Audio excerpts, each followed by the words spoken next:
जिनकी पुनीत पावन पवित्र शिव महापुराण की कथा भगवान देवाधिदेव महादेव की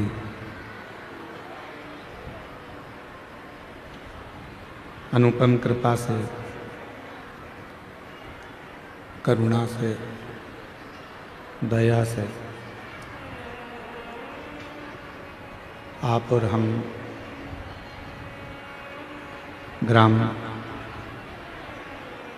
आरी डोंगरी कच्चे माइंस उत्तर बस्तर जिला कांकेर छत्तीसगढ़ की पवित्र भूमि पर बैठकर भगवान देवाधिदेव महादेव की पवित्र शिव महापुराण की कथा श्रवण कर रहे हैं। बाबा देवाधिदेव महादेव भगवान शिव जो संपूर्ण जगत का कल्याण करने वाले हैं, ऐसे भगवान देव की, महादेव की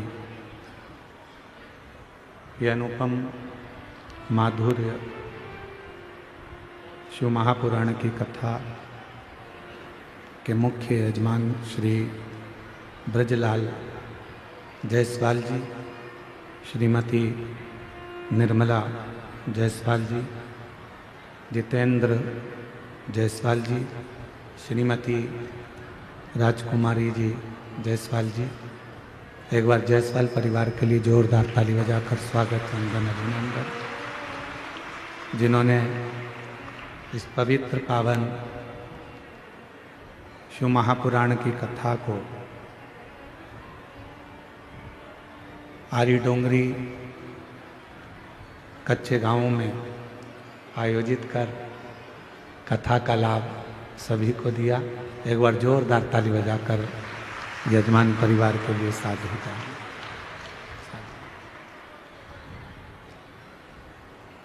भाग्यशाली हैं कथा में पधारे सभी शिव भक्त, जो इस पवित्र पावन मार्गशीर्ष मास में भगवान शिव की पवित्र कथा का लाभ ले रहे हैं।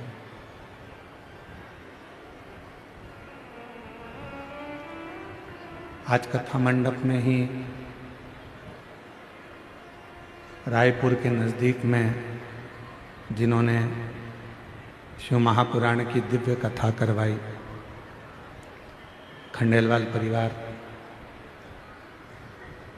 खंडेलवाल जी, सागर खंडेलवाल एवं उनके माता पिता और पूरा परिवार यहाँ पर आए हैं।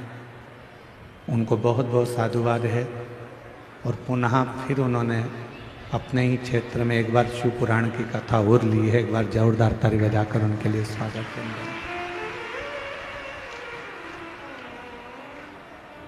एक जीवन का सबसे बड़ा सुख है परमात्मा का भजन।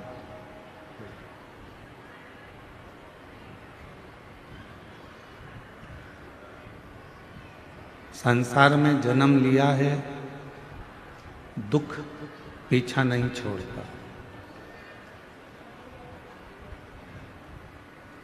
किसी न किसी रूप में दुख, तकलीफ, कष्ट, बीमारी आती ही रहती है।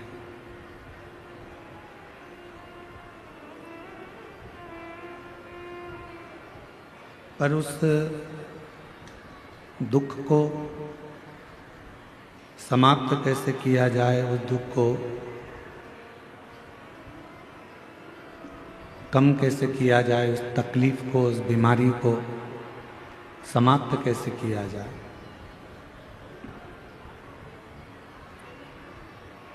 उसके लिए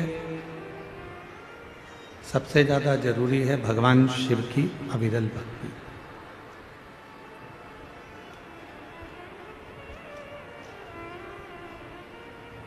ये कच्चे गांव एक ऐसा कांकेर जिले का छोटा सा गांव है जहां पर आदिवासी वनवासी सब यहाँ रहते हैं। और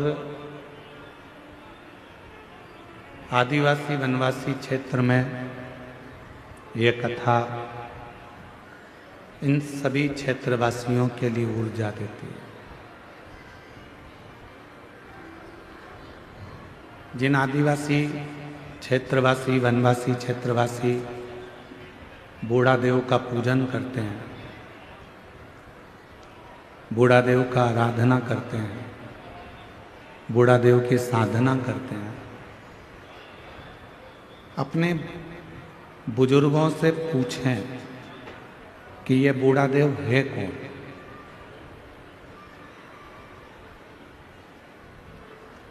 जितने भी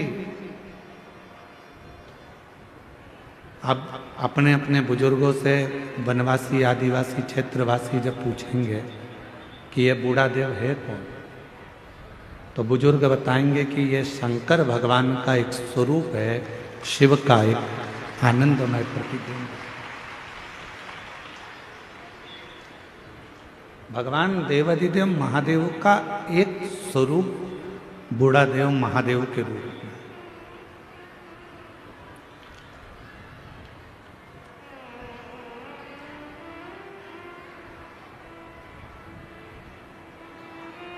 मतलब हमारे पूर्वज,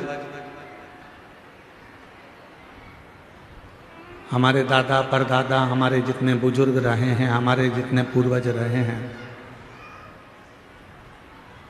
ये सब भगवान शिव की आराधना करते हैं, भगवान शंकर की साधना करते हैं। थोड़ा बीच का जो समय ऐसा रहा जिन समय में भगवान शंकर को लोगों ने दूर कर दिया था,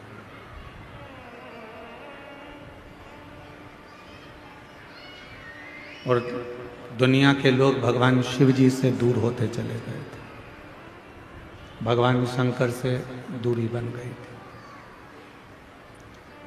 पर शिव महापुराण की कथा सुनने के बाद, भगवान शंकर की पवित्र कथा का रसतत्व ग्रहण करने के बाद लोगों को ये समझ में आ गया कि अगर संसार सागर से पार उतरना है और इस संसार सागर से अगर पार लगना है तो भगवान देवाधिदेव महादेव को, बूढ़ा देव को एक लोटा जल चढ़ाना ही पड़ेगा, आराधना करना ही पड़ेगा, पूजन करना।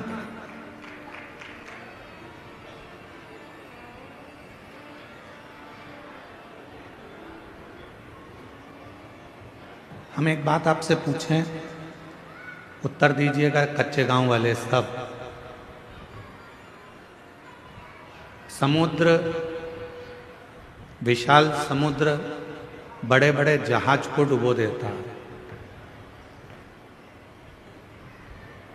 विशाल समुद्र बड़े बड़े महल को डुबो देता है, विशाल समुद्र वृक्ष, रोड, बिल्डिंग जब अपने वाली पे आ जाए तो समुद्र सब डुबो देता।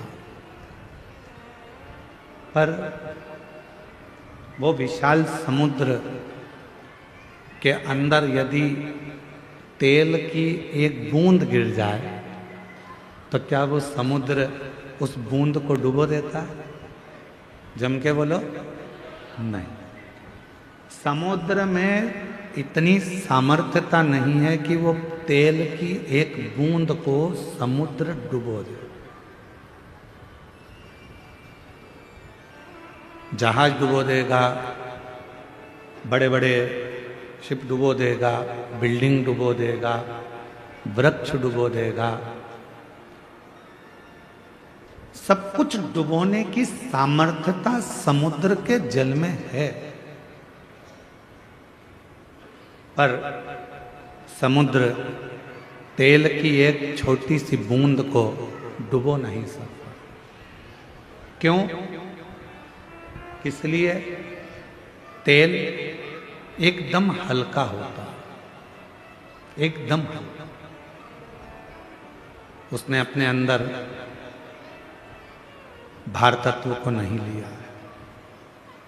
शिव महापुराण की कथा कहती है जैसे समुद्र सबको डुबोने की सामर्थ्यता रखता है, पर तेल की एक बूंद को डुबो नहीं सकता है, उसी तरह शिव पुराण की कथा कहती है, भगवान शंकर का चरित्र कहता है कि संसार सागर में आकर सब डूबना है, पर जिसने भगवान शंकर की शरणागति ग्रहण कर ली उसको संसार सागर भी डुबो नहीं पाता।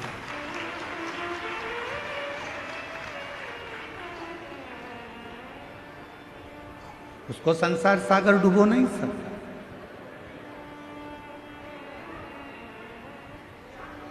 संसार सागर में भी आने के बाद यदि भगवान की अविरल भक्ति को धारण करा है, शिव नाम लिया है, भगवान शंकर का भजन किया है, मंत्र जाप किया है, नाम जाप किया है, तो किसी की सामर्थ्यता नहीं है कि वो आपको डुबो दे।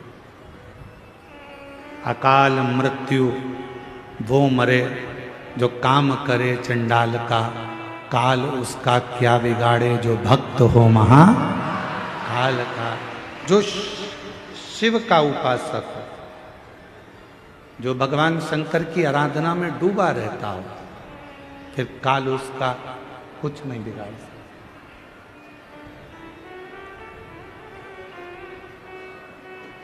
काल उसको छू नहीं पाता।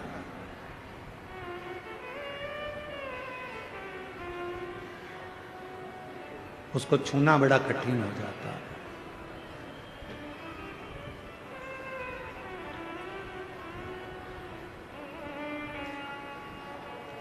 आप कितना भगवान के प्रति समर्पित हैं, आप कितना मंत्र जाप कर रहे हैं, आप कितनी शिव की आराधना कर रहे हैं, आप कितनी शंकर की साधना कर रहे हैं, ये आपके ऊपर निर्भर करता है।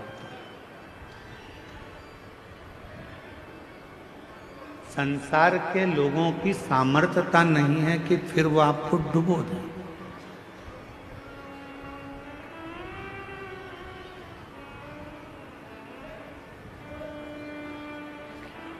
यहाँ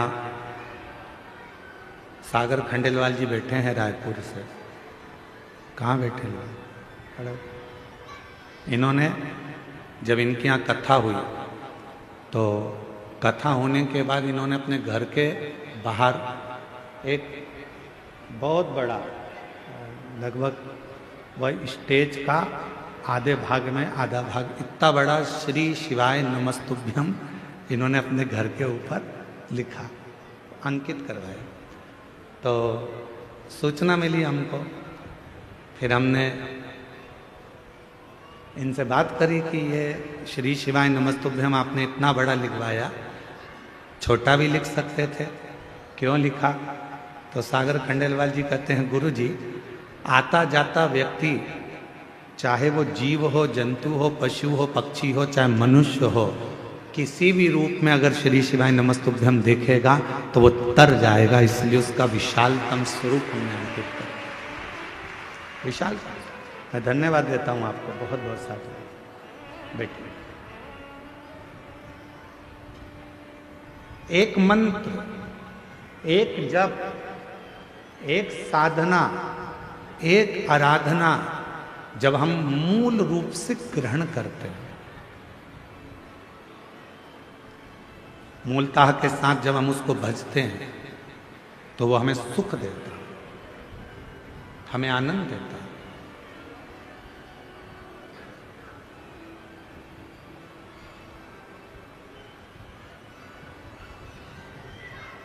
यजमान जितेंद्र जी जायसवाल जी के बड़े छोटे सुपुत्र आर्यन जी से हम बात कर रहे थे।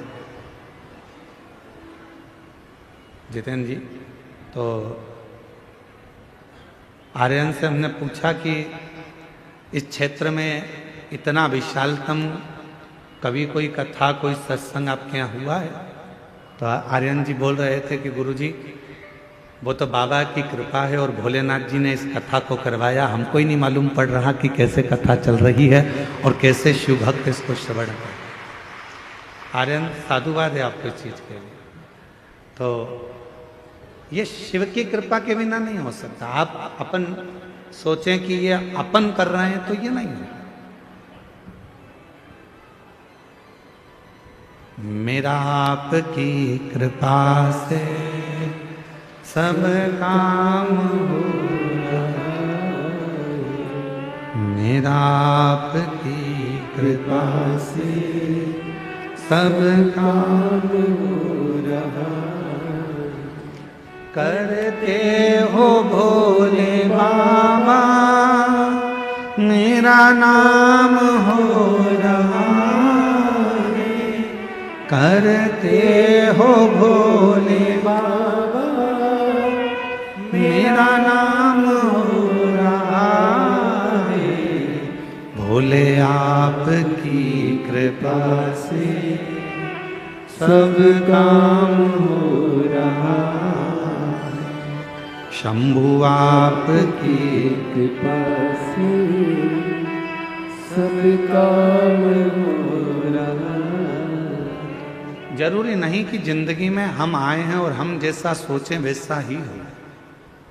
जरूरी नहीं है कि हम संसार सागर में, देखो भगवान ने आपको और हमको जन्म दे दिया, शरीर कैसा देना था ये उसको मालूम, हमारे पूर्व का कैसा कर्म था उसके अनुसार हमारा शरीर मिला। आपको और हमको जो शरीर मिला ये हमारे पूर्व के कर्म के अनुसार।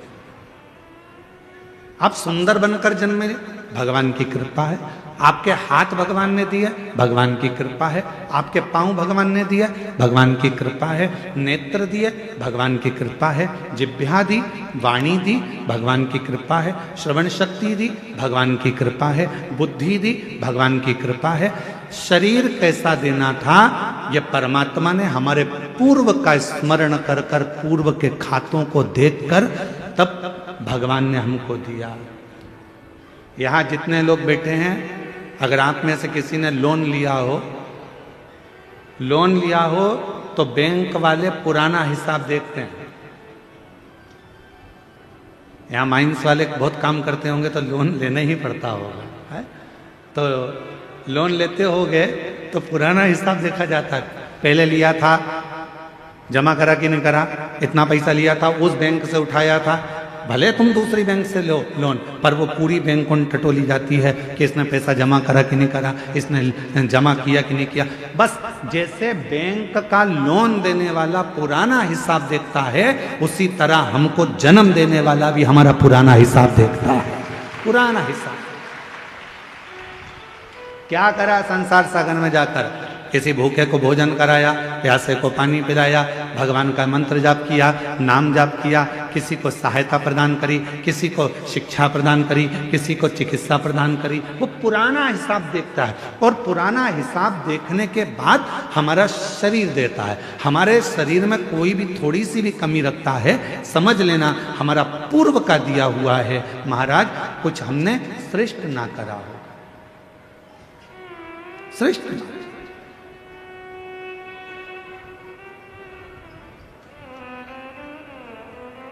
धृतराष्ट्र नेत्र नहीं है। एक बार भगवान द्वारका नाथ से धृतराष्ट्र ने पूछ लिया, क्या बता सकते हो कि मेरे नेत्र क्यों नहीं है? मैं इतना सुंदर जन्मा, मैं इतने बड़े राज्य का राजा बना, मैं इतना बड़ा नरेश बना, मैं इस हस्तिनापुर का राज सिंहासन संभाल रहा हूं और मेरे नेत्र नहीं है। आप बता सकते हो कि मेरी किस्मत ऐसी क्यों लिखी? भगवान द्वारकानाथ ने कहा, पूर्व जन्म में तुम एक सुंदर राजकुमार थे, एक हंस को देख लिया था, उस हंसनी को पकड़ने के चक्कर में वो तुम्हारे हाथ ना आई तो उसके साथ में जितने भी लोग बच्चे थे उन सब के नेत्र तुमने हर लिए थे, इसलिए तुम्हारे नेत्रों को हरा गया। पूर्व का करना कोई पिछले जन्म के अच्छे कर्म मुझे बाबा तेरा साथ मिला। कोई पिछले जन्म के अच्छे कर्म मुझे बाबा तेरा साथ मिला। जहाँ सारी दुनिया झुकती है, जहाँ सारी दुनिया झुकती है, मुझे वो आली दरबार मिला, दरबार मिला। कोई पिछले जन्म के अच्छे कर्म मुझे बाबा तेरा साथ मिला। पूर्व का हमारा कोई अच्छा पुण्य होगा, अच्छे हाथ पैर दे दिए। पूर्व का हमारा कोई पुण्य होगा, बोलने के लिए वाणी दे दी। पूर्व का अच्छा पुण्य होगा, देखने के लिए नेत्र दे दिए महाराज। और भगवान ने सब कुछ दिया, पूर्व का पुण्य। और फिर याद रखो, हमारे और आपके पिछले जन्म का कोई अच्छा कर्म होगा जो शिव महापुराण की कथा कच्चे गांव में दे दी। ये पुण्य है।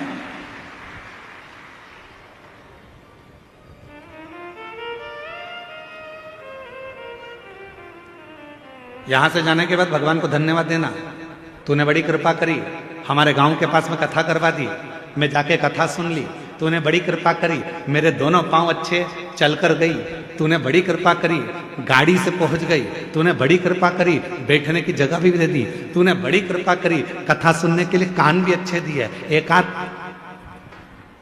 गड़बड़ हो जाता तो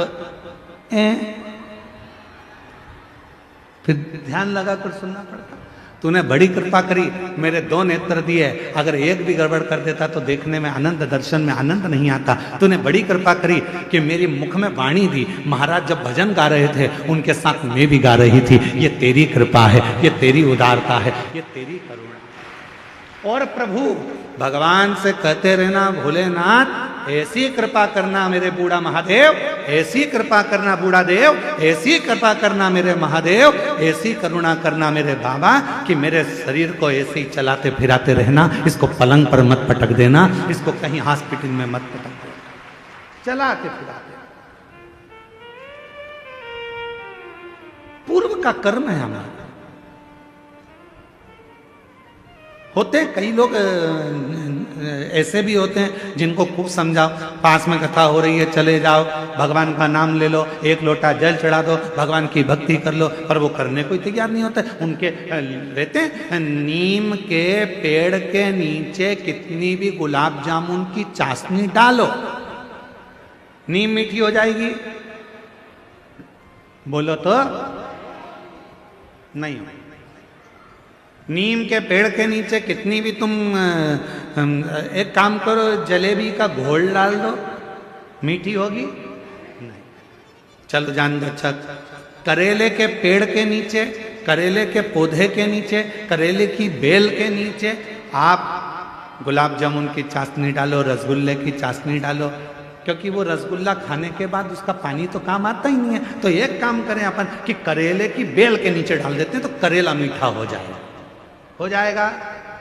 नहीं, करेला करेला ही रहेगा, नीम नीम ही रहेगी। उसको चाहे तुम की कितनी भी गुलाब जामुन की चाशनी डाल लो, चाहे तुम गुड़ डाल लो, शक्कर डाल लो, तुम्हारी मर्जी पड़ जाए जो डाल लो, पर वो नीम नीम रहेगी, कड़वी की कड़वी रहेगी, करेला कड़वा की कड़वा ही रहेगा। उसी तरह अपने गांव में, अपने नगर में, अपने शहर में, अपने मोहल्ले में, अपनी कॉलोनी में, अपने घर में, अपने परिवार में कोई ना कोई एकाध व्यक्ति नीम और करेले जैसा होता ही है। उसको कितना ही समझा लो, कितना ही समझाओ, कितना ही कह लो उसको, वो सुनता ही नहीं, समझता ही नहीं। अब कोई कहे कि गुरुजी वो तो हाँ हमारा रिश्तेदार है, हम तो उसको इतना कहते हैं, फिर भी वो भगवान की बुराई करता, फिर भी शंकर जी की बुराई करता, फिर भी एक लोटा जल की बुराई करता। गुरुजी हमारे यहाँ वो आए थे, इतने बड़े संत महात्मा, वो भी शिव जी की बुराई कर दिया, वो भी इनने भी ऐसा कर। तो कोई कितना ही समझाए, पर वो नीम नीम रहती है, वो करेला करेला ही रहता, उसको नहीं समझ में। महाराज उसने शरीर दिया कितना अच्छा, उसको साधु का। उसने जन्म दिया अच्छे घर में, अच्छे परिवार में, अच्छे कुल, ये उसकी कृपा है। और उसने मौका दिया भक्ति को करने का, भजन को करने का, ये उसकी कृपा है, ये उसकी कृपा। कितना सुंदर कहा है।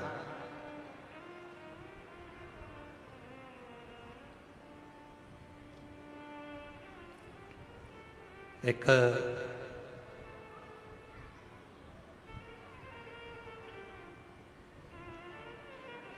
शिव महापुराण में एक बड़ा सुंदर भाव आया है। मां सती,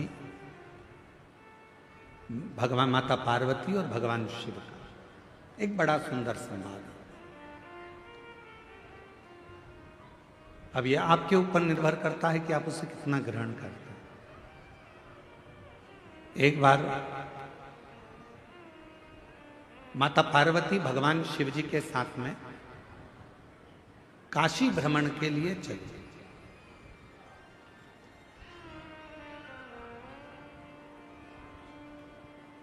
नंदी पर बैठकर मां पार्वती जी बाबा भोलेनाथ जी के साथ चल।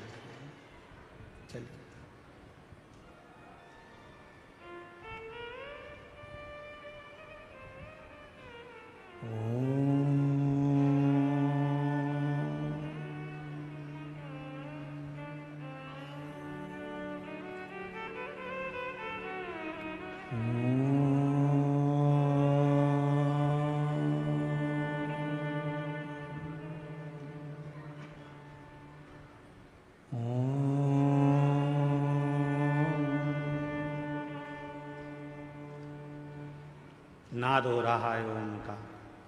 पार्वती जी के कानों में शब्द गया। घूम कर देखा मां पार्वती जी ने, कहां से आवाज आ रही। फिर पार्वती जी आगे बढ़ गई, फिर शब्द सुना,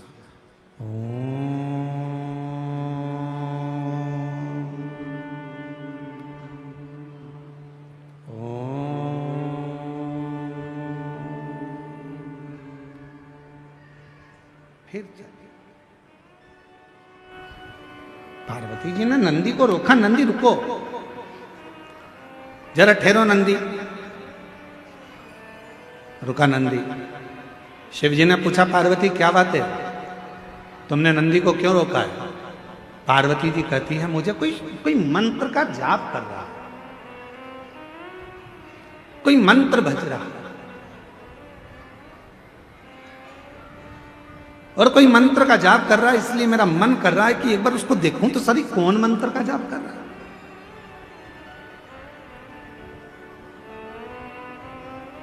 सब दूर मां जगत जननी माता पार्वती ने भ्रमण किया, जपने वाला नहीं मिला।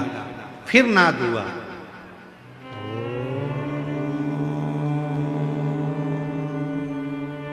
आप भी बोलो साथ में। लंबा स्वर बनाकर ओम का उच्चारण करने से नेत्र की ज्योति बढ़ती है। लंबा उच्चारण करने से, ओम का नाद करने से बुद्धि में एक अंदर कंपन उत्पन्न होता है। उससे पैरालिसिस की बीमारी, लकवे की बीमारी नहीं होती है। ओम का लंबा उच्चारण करने से अगर शरीर में, हाथ पैर में कंपन होता है, चाय का कप या अपनी उंगलियां या हाथ कांपने लगते हैं, तो वो कंपन दूर होता है। आप भी साथ में बोलिएगा, लंबा उच्चारण करना, ओम।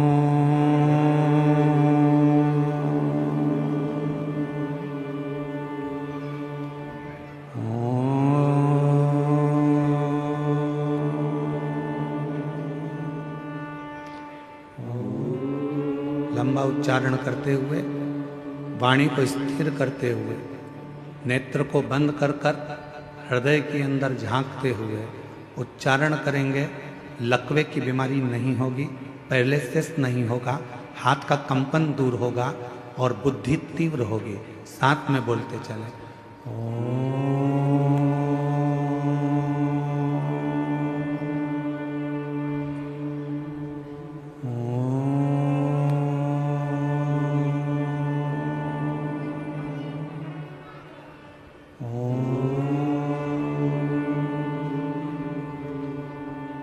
पार्वती जी का ध्यान गया, कोई दिख नहीं, कुछ नहीं दिखा। आपने जब ओम का नाद किया होगा, नेत्र बंद कर कर आपको ऐसा लगा होगा हमारे दिमाग में कुछ बारीक सा कीड़ा चल रहा है, कोई प्रवेश कर रहा है। वो शिव तत्व है, वो शंकर है, मां ढूंढ रही है, कोई दिखता नहीं। शिवजी कहने लगे पार्वती चलो, कहां तुम यहां वहां ढूंढ रही हो, किसको खोज रही हो? शिव महापुराण की कथा में वर्णन आता है कि शंकर भगवान की कथा के अंदर बैठकर या पूरे संसार में, ब्रह्मांड में कोई भगवान शंकर के ओम नाद को, पंचाक्षर मंत्र नमः शिवाय को, षडाक्षर मंत्र ओम नमः शिवाय को या श्री शिवाय नमस्तुभ्यम का संसार में कोई भी उच्चारण करता है, उसको मां पार्वती ढूंढ कर ही रहती है और उसे वर देकर ही रहती है।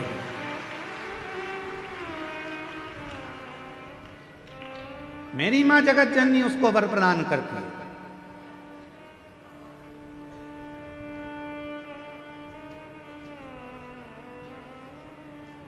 कितना सुंदर कहा है काली पुराण में।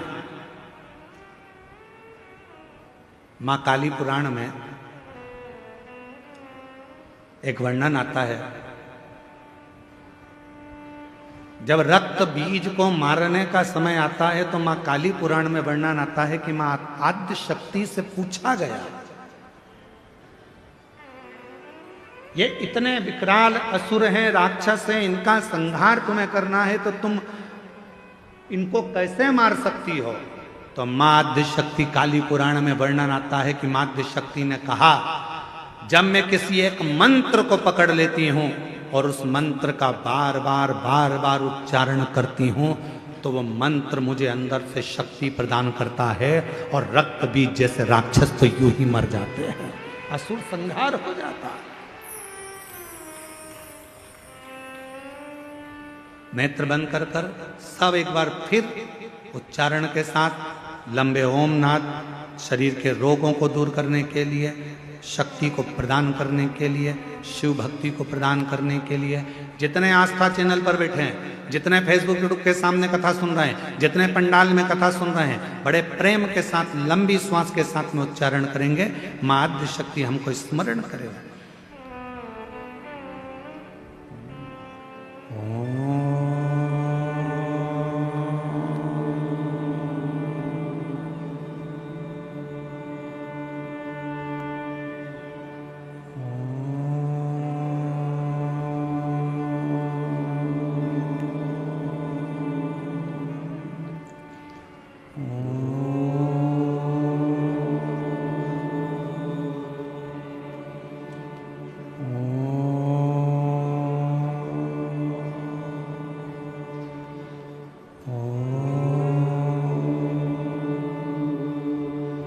धीरे धीरे अपने नेत्रों को खोलें। शिव नाम का स्मरण सुख प्रदान करता, सुख, एक शक्ति, एक बल, एक ऊर्जा भगवान के नाम।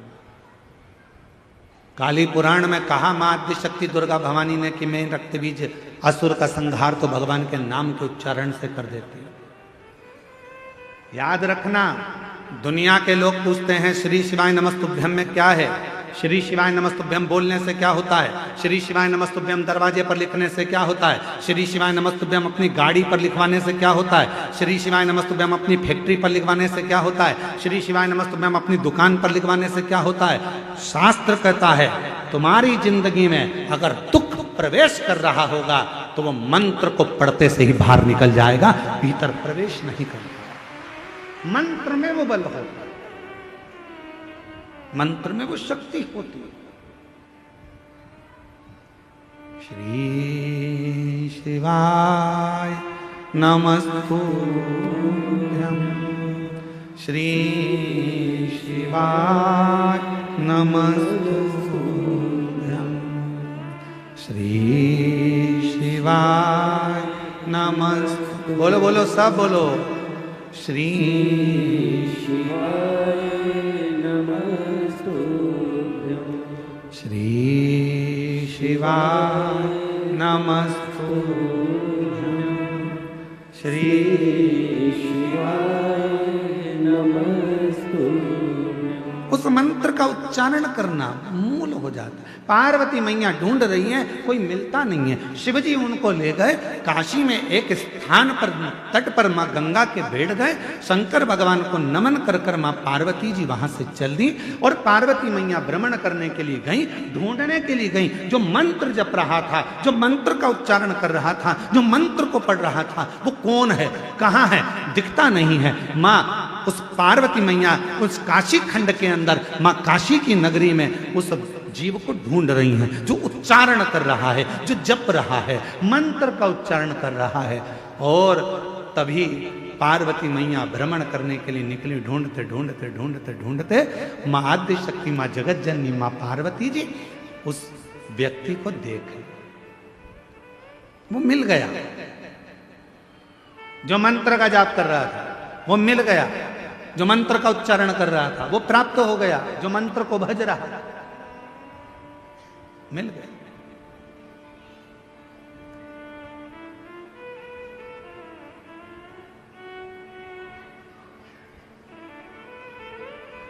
शिव जी से पार्वती जी ने विनय करी, मैंने उसको ढूंढ लिया है जो मंत्र पढ़ रहा था, जो मंत्र का जप कर रहा था, मैंने उसको ढूंढ लिया। बाबा चलो एक बार उस पर भी कृपा कर दो, जो मंत्र का जप कर रहा था उस पर करुणा कर दो। शिवजी बहुत तेज हंसे, ठाका लगाकर खूब तेज बाबा भोलेनाथ हंस दिए। अब पत्नी कुछ कहे और पति जम के हंस दे तो पत्नी को गुस्सा आने लगता बहुत तेज। मैं तुमसे कुछ कहती हूं और तुम मेरी बात को हवा में उड़ा देते हो। मैं तुमको कुछ कहती हूं और तुम हंस के निकाल देते हो। मेरी बात तो तुम सुनते ही नहीं, मेरी बात तो तुम स्वीकारते ही नहीं। पति हंस देता। अब कौन समझाए कि पत्नी कुछ कहती है तो पति क्यों हंसता है? उसका एक कारण है कि धर्म पत्नी की बात पर पति इसलिए हंसता है कि तू कोई सी छोटी छोटी बात को अपने माइंड में क्यों लेती है। मैं हूं ना, तुझे मुझ पे भरोसा है ना, तो फिर क्या टेंशन है? तुम्हारे भाई ने ये कर दिया, तुम्हारी बहन ने ये कर दिया, रिश्तेदार ने ये कर दिया, नातेदार ने वो कर दिया। अरे आग लगे बस्ती में, अपन रहो मस्ती में। क्या किसको रोइए, चादर तान के सोच। अपने को क्या करना, क्या टेंशन लेना अपने को। पर तुम्हारे भाई ने ये कर दिया, तुम्हारी बहन ने ये कर दिया, तुम्हारी मम्मी ने ये कर दिया, तुम्हारे पिताजी ने ये कर दिया, इसलिए पति उसको हंसी में टालना चाहता है, इसलिए पति हंस देता है, इसलिए पति मुस्कुरा देता है, उस बात को निकालना चाहता है। क्योंकि अगर बात बढ़ेगी तो विवाद होगा, विवाद होगा घर टूटेगा, परिवार टूटेगा। जितना भगवान चाहे उतना तो कम से कम निभा ले। परमात्मा से प्रार्थना करो। आज के जमाने में भाई भाई, बहन बहन, देवरानी जेठानी, नाते रिश्ते निभते नहीं है। आज के जमाने में लोग मित्र बनाते हैं, उनको निभाने का प्रयास करते हैं। किसी से स्नेह कर लेते हैं, उसको निभाने का प्रयास करते हैं। ईमानदारी से बोलो, जब भाई नहीं निभ रहा, बहन नहीं निभ रही, परिवार नहीं निभ रहा, तो कितने भी रिश्ते बना लो वो कभी निभ नहीं सकते। जो आपस के नहीं निभ रहा है वो दूसरे के क्या निभेंगे। प्रेम की प्राथमिकता।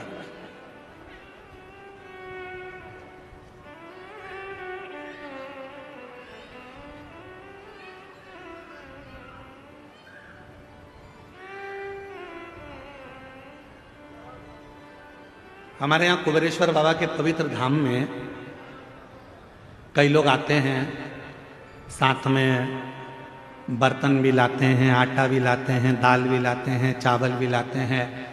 और पीछे बेलपत्री की जहाँ वाटिका है, वहाँ जहाँ बट वृक्ष है, वहाँ कहीं पर भी बैठकर अपना भोजन बनाते पाते, परिवार के साथ बैठकर भोजन करते। उनको देखकर हमें बड़ी प्रसन्नता होती है। हम कई लोगों से मिलने भी जाते हैं, वहाँ पर अगर सीहोर रहते हैं तो हम उनके पास जाते हैं, बोलते हैं भगवान बड़ी कृपा करा है आप पर कि कम से कम आज आपका पूरा परिवार बाबा के धाम में बैठकर भोजन तो कर रहा है, इससे बढ़कर सुख और क्या हो सकता है। निवेदन है, अगर सनातन धर्म को मजबूत करना है, भारत की भूमि पर सनातन धर्म की मजबूती चाहते हो तो अपने घर में एक नियम बनाओ, हफ्ते में कम से कम एक दिन पूरे परिवार के साथ मिलकर भोजन करने का प्रयास करो। तो धीरे धीरे वो कुटुंब जब एक साथ जुड़ेगा, वो परिवार एक साथ जुड़ेगा, जब कुटुंब हमारा जुड़ना चालू होगा तो फिर हम पर कोई आक्रमण नहीं कर सकता, आक्रमण नहीं कर सकता।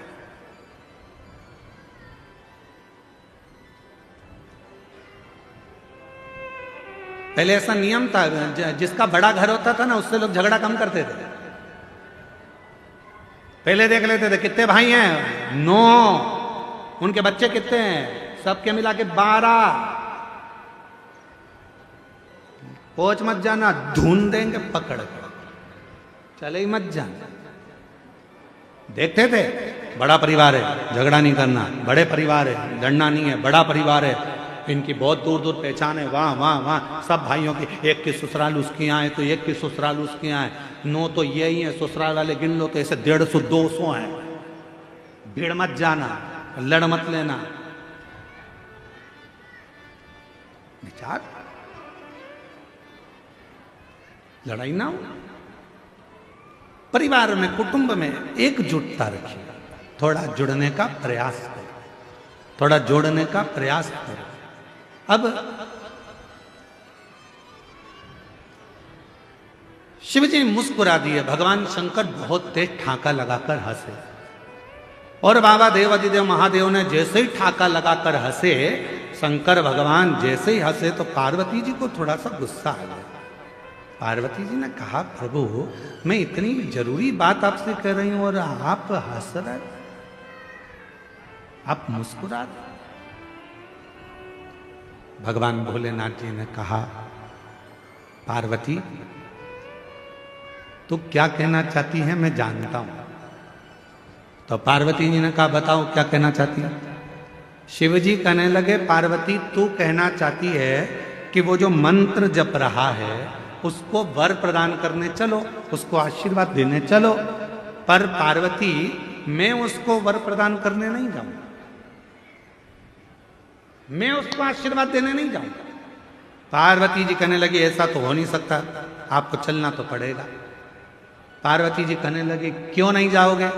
शंकर भगवान बोले, पार्वती बात इतनी सी है, जो वो मंत्र का जप कर रहा है, ओम का उच्चारण तो वो सही कर रहा है, पर मंत्र के बीच में एक त्रुटि कर रहा है। ओम का उच्चारण सही कर रहा है पर मंत्र के बीच में एक त्रुटि कर रहा है। उस त्रुटि में वो मंत्र जप रहा है अमर होने का, पर उस मंत्र में एक त्रुटि है, एक गलती है, जिसके कारण वो मांग रहा है अमर होना, दिल से चाहता है अमर होना, पर मंत्र में गलती के कारण वो बोल रहा है कि मैं अभी मर जाऊं। एक गलती हो रही है उसके मंत्र में, एक त्रुटि हो रही है उसके मंत्र में, वो मृत्यु को मांग रहा है और भजन कर रहा है अमर होने का, तप कर रहा है अमर होने का, साधना कर रहा है अमर होने का, और मंत्र पढ़ रहा है मरने का। अब तुम बताओ क्या करूं। तो पार्वती जी बोली, भोलेनाथ जी ये तो बहुत बड़ी बात हो गई, आप कुछ मत दो उसको, चलो आप तो हमारे साथ वापिस कैलाश चलो। शिव जी कैलाश पहुंचे और भगवान देवाधिदेव महादेव जैसे ही कैलाश पहुंचे, पार्वती जी चुप चुप रहने लगी, बोलती नहीं थी, बहुत मौन रहती थी। मौन रहती तो एक बार षडानंद कार्तिकेय जी ने पूछ लिया, मैया क्या बात है तुम बोलती क्यों नहीं हो, आजकल बहुत चुप रहती हो।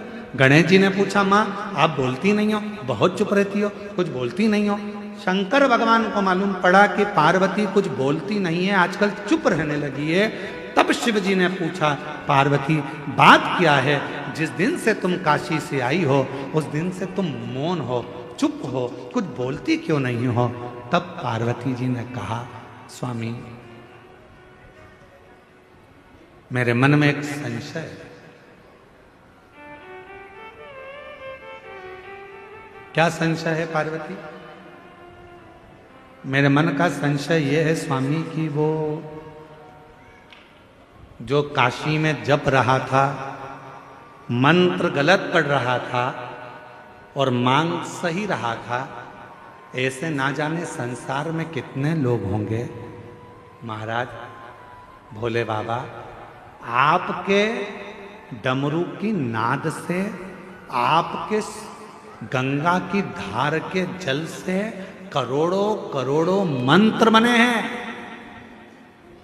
शिव जी से कह रही है मां पार्वती की सबसे ज्यादा दुनिया में अगर कोई मंत्र प्रकट हुए हैं तो शंकर भगवान आपके द्वारा प्रकट हुए हैं। इतने करोड़ों मंत्र लोग अगर बोलेंगे उसमें कोई त्रुटि होगी तो बेचारों का क्या होगा? इसलिए कुछ कृपा करो, कुछ कृपा करो। शिव जी ने कहा, मांग तुझे क्या चाहिए पार्वती? पार्वती जी कहती हैं, प्रभु बस ऐसी कृपा कर दो कि कोई कैसा भी जपे, गलत भी जपे, चाहे सत्य भी जपे, सही भी जपे, चाहे वो गलत भी जपे, तो भी उसको नरक ना भोगना पड़े, वो आपके धाम सारी कामनाएं प्राप्त कर कर आपके धाम में पहुंच जाए। ऐसा वर, बस इतना सा वर। शिव जी ने कुछ बोला नहीं, चुप रहे। अभी तक मां पार्वती जी चुप थी, अब भगवान भोलेनाथ चुप हो गए, बोले नहीं। और मंत्र जपने वाले दुनिया के लोग मंत्र जप रहे,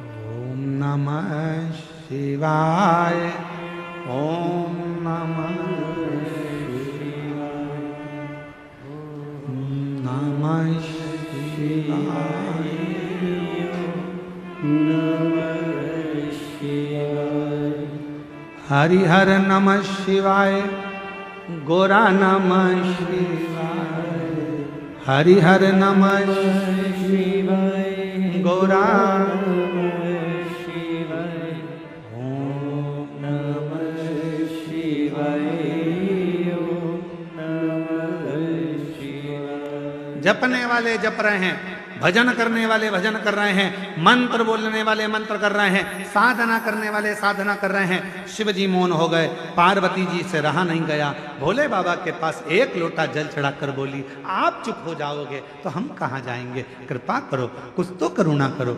शिव जी ने कहा, पार्वती क्या दूं मैं, क्या दूं, क्या दूं, बस कृपा कर दो, थोड़ी सी, थोड़ी सी।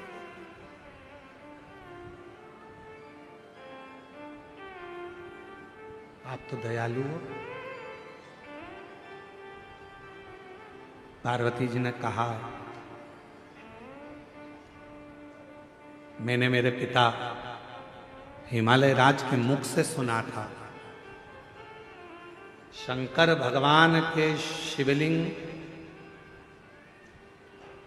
का भी अगर कोई स्पर्श ना कर पाए, पार्वती जी कर रही हैं, हिमालय राज के मुख से, मेरे पिता के मुख से सुना था, यदि कोई भगवान शंकर के मंदिर में जाकर भगवान शंकर के शिवलिंग का स्पर्श भी ना कर पाए और यदि वो अपने घर से एक लोटा जल लेकर जाए और दोनों हाथों से जब उस लोटे को पकड़ता है, एक लोटे जल को वो जब दोनों हाथों से पकड़ता है तो उसके हाथ की रेखाएं कितनी भी विपरीत हो, जल चढ़ते से ही वो रेखा सीधी हो जाती है। कितनी भी विपरीत क्यों ना, सारी समस्या का हल एक लोटा जल। एक पत्र है, देखिए,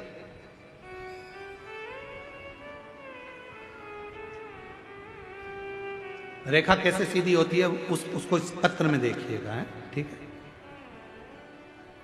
जरा ध्यान देना पत्र को, और एलईडी पर भी इस पत्र को पढ़ाएंगे, आप लोग पढ़ना। आस्था चैनल पे एलईडी पर नहीं चल रहा है, पत्र चल रहा है एलईडी पे, चलेगा। मैं ललिता बाई साहू, ग्राम संबलपुर। पत्र को आप लोग आस्था चैनल पे भी पढ़ सकते हो, बड़े ध्यान से पत्र का स्मरण करिएगा। कहीं बैठी हो, मैं ललिता बाई साहू, ग्राम संबलपुर, जिला कांकेर, छत्तीसगढ़ की रहने वाली हूं। कहीं बैठी हो तो हाथ हिला सकती हैं। अगर कहीं बैठी हो तो हाथ हिला सकती हैं। हाथ हिलाओ एक बार। हाँ, दिख गए हो। आ जाओ, एक बेलपत्र ले जाना, आ जाइए, धीरे धीरे आओ। मैं ललिता बाई साहू, ग्राम संबलपुर, जिला कांकेर, छत्तीसगढ़ की रहने वाली हूँ। मेरे गले में गठान हो गया था, जिसे मैंने धमतरी की हॉस्पिटल में दिखाने के बाद उन्होंने कहा कि यह कैंसर हो सकता है। बोलकर हम रायपुर चले गए और रायपुर में जाकर रायपुर में भेजा गया, जहां मैंने कान के पास में से टुकड़ा निकाला गया। छोटा सा ऑपरेशन कर कर कान के पास से टुकड़ा निकालकर उसे मुंबई भेजा गया, जिसमें चेक कराया गया तो कैंसर की पुष्टि हो गई कि मुझे कैंसर बताया गया। अब करूं तो करूं क्या? डॉक्टरों ने कहा कि इस कैंसर की जांच हो गई है, गठान को निकालना पड़ेगा, खर्चा आएगा लगभग 60,000 रुपए का बोला गया। मेरे पास पैसा नहीं था, क्या करें तो करें क्या? तब किसी के कहने पर बाबा देवाधिदेव महादेव पर जल चढ़ाना प्रारंभ करा और भगवान भोलेनाथ पर भरोसा करा। किसी ने कहा टीवी पर आस्था चैनल पर कथा आती है, सुनो। हमने कथा सुनना प्रारंभ करा। गुरुदेव टीवी के माध्यम से कथा सुनी।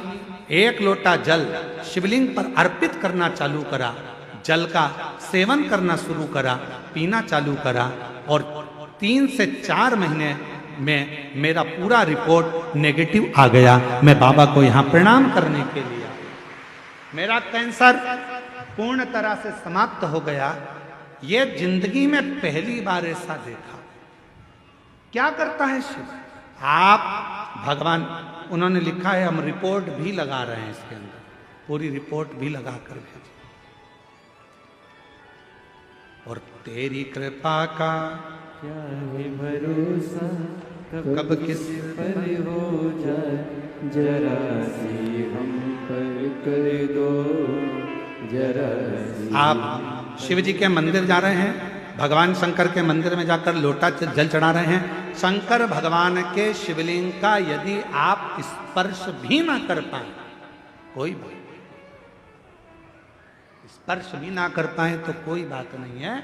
आप भगवान शंकर के शिवलिंग पर जल चढ़ाने के लिए जब लोटा भर कर लेकर जाते हैं, अपना हाथ में, अपने घर से जब लोटा लेकर जाते हैं जल चढ़ाने के लिए, उस लोटे पर अपना हाथ आता है।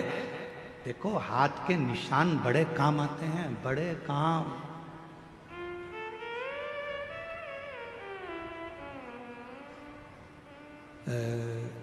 आधार कार्ड बनता था ना पहले, आधार कार्ड बनता था तो थंब लगाए जाते थे, उंगलियों के निशान ऐसे 5 उंगलियां लगाकर ऐसे देखा जाता था, 4 उंगली। फिर नेत्र, रजिस्ट्री कराने जाओ तो हाथ के थंब लगवाते। बोलो बोलो, सही है कि गलत है? थंब लगवाते। कोई भी काम है तो उसमें थंब की जरूरत पड़ती है। हाथ के निशान मूल होते हैं। जब हमारे पानी के लोटे पर हमारे हाथ के निशान हो जाते हैं और हम देवाधिदेव महादेव को जब जल समर्पित करते हैं, तो बाबा हमारे हाथ की उल्टी रेखा को सुलटी कर देता है, सुलझा देता है, और वो रेखाएं सीधी हो जाती है। वो रेखाएं सीधी,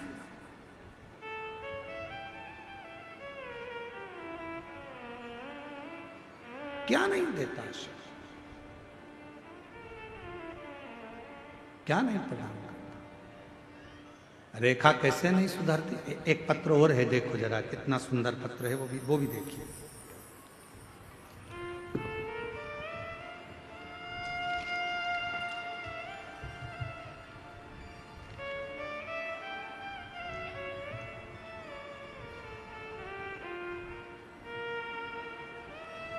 जमुना रमेश सिन्हा।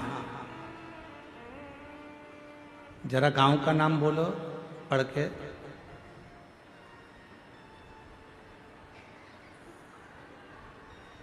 बोलो जम के तो बोलो। मरकतुल्ला। हाँ वो ठीक है। कच्चे, जिला बालोद। ठीक है। कहीं बैठी हो तो हाथ हिला सकती हैं जिनका ये पत्र है। जमुना रमेश सिन्हा, मरकतोला, कच्चे, जिला बालोद। कहीं बैठी हो तो हाथ हिला सकती हैं। और बच्चा आया हो साथ में तो उसको लेकर आ सकती हैं। मेरी शादी 2014 में हुई थी। अभी क्या चल रहा है? 25। 2017 में मेरा गर्भ ठहरा। 9 माह पूर्व के पहले ही 7 महीने में पुत्र की प्राप्ति हुई। वह स्वस्थ न होने के कारण चला गया। फिर 2019 में मुझे 2 जुड़वा बच्चे हुए, वो भी अस्वस्थ होने के कारणवश वो भी समाप्त हो गए। मैंने आस पड़ोस में शिव महापुराण की कथा के बारे में सुना। 2023 में बालोद में शिव महापुराण की कथा में पहुंची। बाबा के पंडाल में आकर अपने मन की बात कही और भगवान से अपने दिल की बात कही। खूब रोई क्योंकि मेरे इतने बच्चे चले गए। किससे कहूं मैं? कथा सुनती रहती, रोती रहती। बैठी हुई एक महिला ने कहा, क्यों रोती है? मेरे बच्चे होते हैं वो मर जाते हैं। कहा, यहाँ की मिट्टी, पंडाल की मिट्टी को तेरे गर्भ पर लगा, बाबा देगा अब की बार, स्वस्थ देगा। बाबा की ऐसी कृपा हुई। अगस्त 2024 में मेरा गर्भ ठहर गया और मैं पहुंच गई भगवान की कथा में धमतरी, और वहां की मिट्टी को मैंने अपने गर्भ पर लगा लिया। गुरुदेव, 13 अप्रैल 2025 को मेरे गर्भ से जब बच्चे ने जन्म लिया, जन्म लेने के बाद भी बच्चा फिर पुनः कुछ महीने पहले हो गया। लगने लगा कि अब ये नहीं बचेगा। पर कहते हैं शंकर भगवान भाग्य की रेखा बदल देते हैं, और शंकर भगवान के कथा का पंडाल की मिट्टी किस्मत बदल देती है। वही हुआ। मेरे बाबा ने मेरे गर्भ की लाज रखी और अब मेरा बच्चा स्वस्थ पैदा हुआ। मैं बाबा को धन्यवाद देने के लिए आई। शिव तत्व किसको कहते? कहीं बैठी हो तो एक बेलपत्र लेने के लिए आ सकते।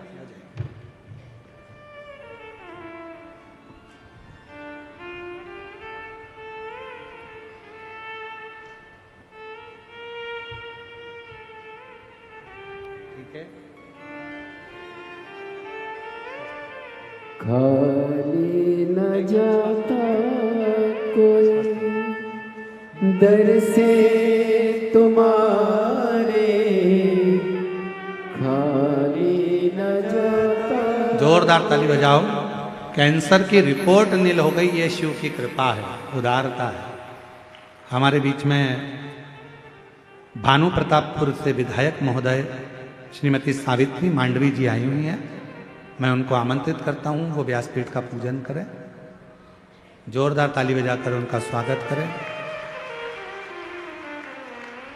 जो जैसी भावना लाया वो वैसा ही फल पाया, नहीं खाली उसे मन ही मन हर्षाया, और कर दिया माला मान काशी वाले, लुटा दिया भंडार काशी वाले ने, लुटा दिया भंडार काशी वाले। कृपया कम लोग आए, केवल विधायक महोदय के साथ में 1-2 लोग आए, उसके सिवाय ज्यादा लोग ना आए। कर दिया माला मार काशी वाले ने, जो जैसी भावना लाया वो वैसा ही फल पाया, नहीं खाली उसे लौटाया वो मन ही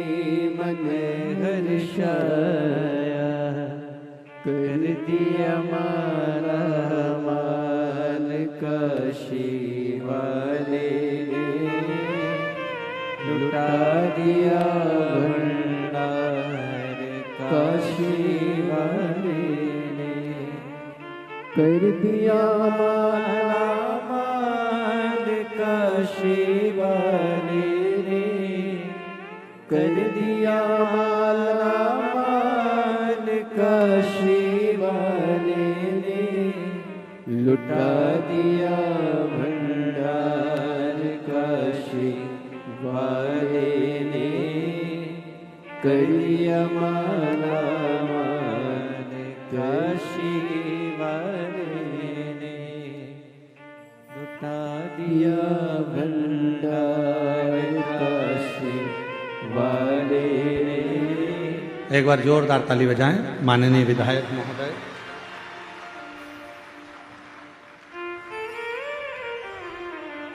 श्रीमती सावित्री जी मांडवी, विधायक भानु प्रतापपुर छत्तीसगढ़। शिव तत्व में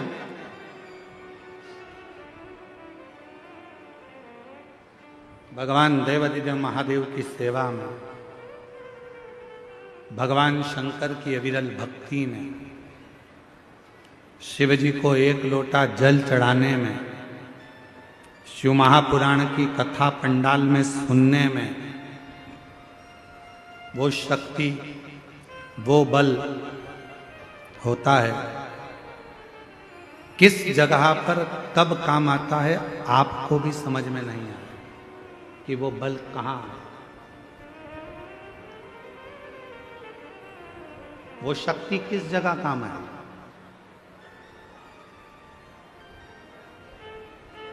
जरा उत्तर दीजिएगा, आप लोगों से पूछें, आप लोगों ने आज भोजन करा है? घर पे खाना खाया कि नहीं खाया? जम के तो बोलो खाया। ठीक है। 4 महीने पहले खाना खाया था? जम के तो बोलो खाया। 4 महीने पहले 6 तारीख को आपने क्या खाया था? किसी को याद है क्या? नहीं। हमसे पूछोगे तो हमको भी याद है। ठीक है, जैसे आप हो वैसे हम भी हैं। हम ऐसा संकोच बस कर बोलना मत, 1%, बिल्कुल संकोच में मत बोलो। आप तो उत्तर दो हमारे जैसे हो और हम तुम्हारे जैसे। आज खाना खाया? खाया। 4 महीने पहले 6 तारीख को आपने क्या खाया था? ना हमको याद ना आपको याद। पर 4 महीने पहले 6 तारीख को जो तुमने खाया था, हमने खाया था, वो हमारे शरीर में रक्त बनकर आज भी घूम रहा है। जो खाया था, जो बेकार था, वो तो निकल गया, पर उसकी जो बूंद बूंद रक्त बनी वो हमारे शरीर में आज भी घूम रही है। आज भी घूम रही है वो बूंद हमारे शरीर में। आज भी रक्त की बूंद भ्रमण कर रही। कितने महीने पहले की? जम के बोलो।